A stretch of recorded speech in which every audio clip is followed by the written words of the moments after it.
leash shorter now than it was when he took over for Aaron Rodgers, or is he your unquestioned quarterback the rest of this year? He's our unquestioned quarterback, guys. Like, as long as he continues to show the way his preparation, the way he's been practicing, and even in these games, guys, like, he's not the reason why we lost yesterday. It's always a team effort.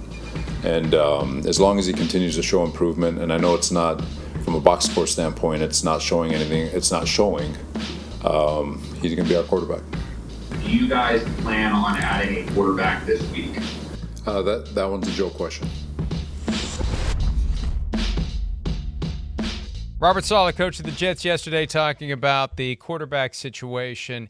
It's amazing to me how every Jets fan, I've yet to encounter a single Jets fan who isn't freaked out about this quarterback situation. And it keeps coming back to the simple reality, Chris, that they have no viable option to Zach Wilson.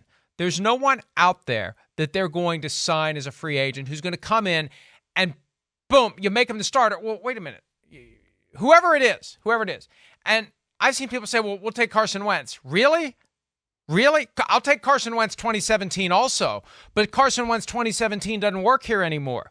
Carson Wentz is Carson Wentz 2022 and 2021, where it was a disaster. That's what you want? And you want to plug him into a team where he doesn't know anybody, where he doesn't know the offense?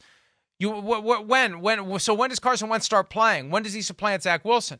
There's no good option. You're not going to trade for a starter. You don't have the draft capital to do it. Anybody that has a backup needs that backup, right, as the Colts have proven the past couple of weeks. And if you have a third quarterback and the Jets come calling, you're going to ask a king's ransom for that third quarterback because you know the Jets need the third quarterback. They have no option. And what do people expect? Super Bowl hopes pinned on Aaron Rodgers. Everything was about Aaron Rodgers. And he gets injured 4 plays in. What the do people expect? I mean, it's like they want the Jets to be Super Bowl contenders without the guy that made them Super Bowl contenders. It makes no sense to me. No, it is a little bit of, I don't know, throwing gasoline on a fire, whatever here. It's just, it's an easy jump off spot to just jump on Zach Wilson, and because of what he's done in the past, and he was the number 2 pick and it hasn't worked. And so that's the one area they can look at the box score and wait, that's not good enough. It's his fault. And it's just not as easy as that. It's not good. I hear you there. I'm understanding of that.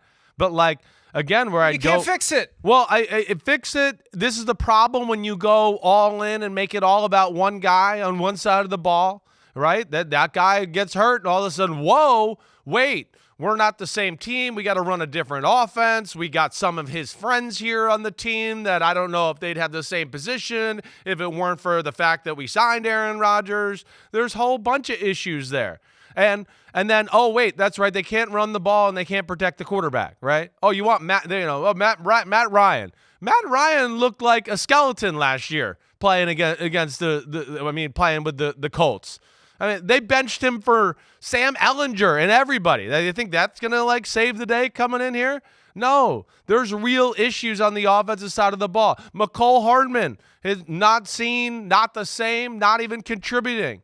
Allen Lazard's their number 2. In the perfect world, Allen Lazard is a number 3. He's a really good number 3. That's what he is.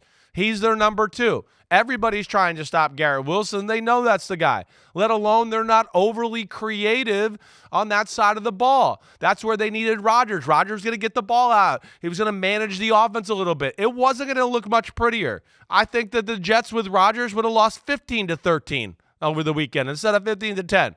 I mean, that's really what we're talking about here, but it's easy to just jump on Zach Wilson, just because of prior history.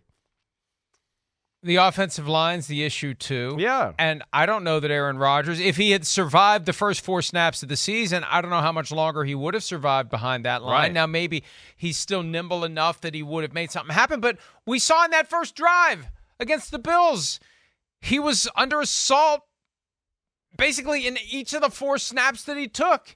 And that's why he got injured. A guy blasted past the tackle and brought him down, and there went the Achilles tendon. So I think it's as simple as this, Chris. Jets fans are pissed that they lost Aaron Rodgers. And what are they going to do? Vent at God? Like, or whoever is responsible for the Achilles tendon being torn? Right. Their anger about the situation is being directed at Zach Wilson, and then by association, the rest of the team for sticking with Zach Wilson. And all of a sudden, Zach Wilson's the problem. And why was he even here as the backup quarterback? That's what I'm hearing now from some Jets fans. Yeah, sure. Well, why did they even keep him? Well, nobody said boo about Zach Wilson being the backup to Aaron Rodgers. And he looked great all preseason. Every Jet fan was excited with how he looked at. Right. And he looked great in the preseason. 35-yard run. And so that's they're talking out of both sides of their mouth there. And then they're mad at the draft, right? Like I told you on Monday, I get people all the time. You know, he was the consensus number 2 quarterback in the draft, period. Okay, I made him number 1. I was wrong. I get that, right? What do they want, though? They want Justin Fields or Trey Lance? Because I was right about them, and they ain't good, right? So that's who they got. You know, they weren't in the Mac Jones conversation. They weren't going to do that. So, you know, this is unfortunate.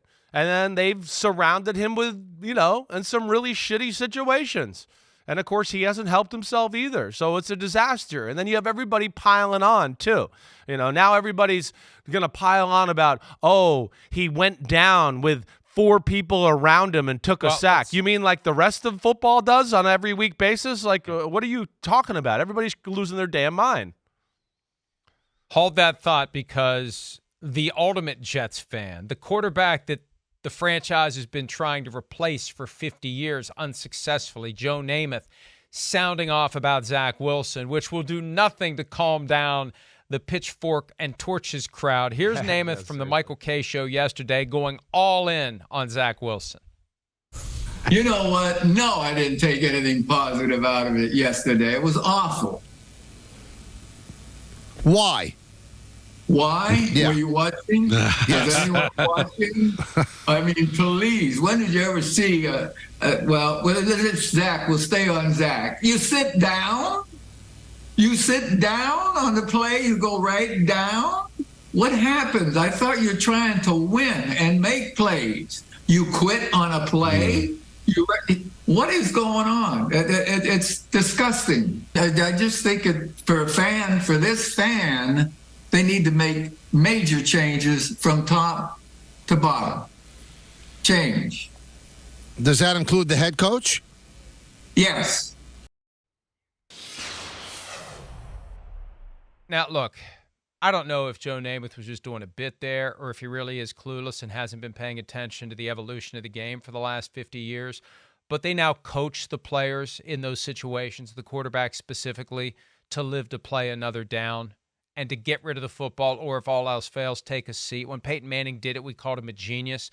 So that really misses the mark for me. That really makes me question whether or not Joe Namath gets it anymore as it relates to the modern game of football. Back in the 70s, they're standing in the pocket and they're getting hit high and they're getting hit low and teeth are flying everywhere, and that's the way the game was played. At some point, as the quarterbacks became more valuable to the effort, they realized there are certain circumstances where you just need to pull the plug on the play before you get killed.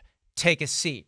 I don't think Zach Wilson freelanced there. I think coaching resulted in him doing what he only could do in that situation. The walls were closing in.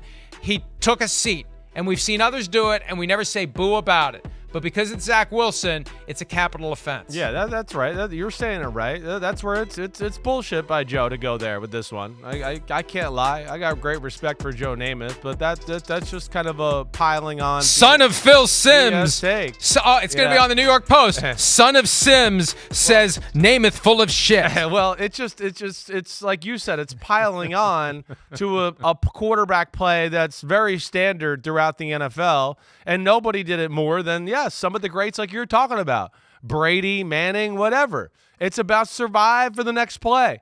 There's nobody open. The pocket's collapsing. He's done a 360, right? If he continued to run and then got hit and fumbled, everybody would have gone, well, why didn't he just go down? I mean, what do you think he was going to do, right?